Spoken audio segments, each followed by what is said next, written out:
Hello, Steve White, Trek Boy 89 for Steve Hearts 89. Well, Star Trek Discovery in its fifth and final year actually made the charts again. Now, for the first time, it actually got into the charts for the premiere, and that was because they put 2 episodes up and got twice as many views as what one episode would have gotten.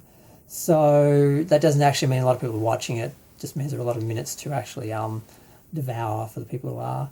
But it appeared again, and it's actually there for the final episode.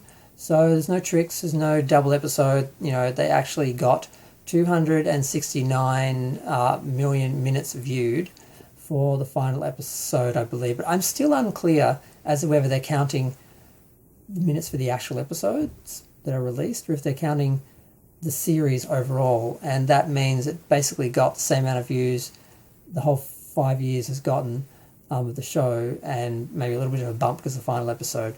So I'm not sure what it really means for overall views and success, because they really don't go into too much detail about how they actually work all this out, and there are conflicting reports that they count, you know, the views just for the TV shows that have been just for the episodes that have been released in the time period, or for the whole series, or for the whole season, and it's really, really non-specific, and there's really conflicting reports. So I really don't know what they're doing and how they're doing it, but either way, it is in the Nielsen charts for this week. Number 10, 269 million views. So, and that's for the whole 65 episodes. So they've added 10 more episodes and still only just managing to get in at number 10 with the big season final, which a lot of people did watch to see what happened. Not necessarily because people like the show like myself. A lot of people just hate watching it because they kind of stopped caring about Star Trek a year or so ago. And once they sort of hit rock bottom with the third season, no one really cared since then. It's sort of been dead. And then the only bit that got some attention was when they actually scrubbed it off Netflix and moved it to Paramount Plus. That got a little bit of attention. Then after that, it's just been a bit of a non-event, or one non-event after another. A little bit of interest when they went back to reshoot. When they were actually cancelled, they got some press when it was cancelled, and the news that they reshot the end to give it more of a series ending, which still was very disappointing. I thought they would have done a lot more with it. It was still just all about Michael, just, you know, being Michael and doing Michael things, and it was all her ending, and she takes the ship out at the end, and it's just real disservice to the other characters, the other actors, most of which all left or were just reduced to nothing in the final season. Only a couple actually stuck around and didn't really get much to do, because it's just the Michael Burnham show. It's not a Star Trek show where there's actually a cast of characters and a crew that represents, you know, humanity. Instead, it's just one person on one big ego trip through the galaxy. But yeah, we'll see what happens. I mean, they got more tricks, no more tricks in the bag now. I mean, they've shown all their episodes. They've, you know, done, you know, 2 in a row to get extra views. They've had a sort of big final, and they just managed to crawl into like the top 10 just at the last position. So I don't imagine we're going to see Discovery in the charts again, like, ever. And Prodigy didn't make the charts in the US either. It did get some attention in international for the kids charts, but not the overall general viewer charts, and that's just because they dropped 20 episodes in a row, a whole season. So, you know, it's just about minutes.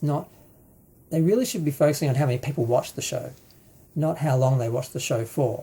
I don't know why they count the minutes when they should be counting the views, how many people actually clicked on to watch it, who are interested. Whether they finished or not is another thing. Like, who clicked on, how many actually finished. That's how they should be looking at this, not how many minutes are actually viewed, because you get 1 billion people viewing for 1 minute and deciding it's not worth watching, versus, you know, a couple of million actually watching the whole episode or the whole season or the show regularly. So I think they're really manipulative of how they're dealing with streaming views, and they have been the whole time through the streaming wars, versus the old TV days where you actually could see actual views from actual people, and they had to be clear about that because they were selling advertising by the minute based on views. So now they don't do that. They've been able to get around and have a lot of little loopholes and things. So it's a bit of a mess to try and work out who's actually watching what and how many and what it means. So, but I'm going to go. Feel free to share, like, comment, subscribe. Let me know what you think of this whole thing. Does Discovery really have an audience? Did it really ever have an audience? I think it has a small audience, but of general science fiction fans, you know, who care more about diversity and representation, which that show does do well, rather than they actually do about science fiction. This show is just a space drama, set in the future. It's really not a science fiction show. It's really not a Star Trek show. It's a decent show so far as writing goes, and a lot of people put it down because those are dog whistles that people use when they really just hate diversity and representation, which is the only thing the show has going for it that actually does well.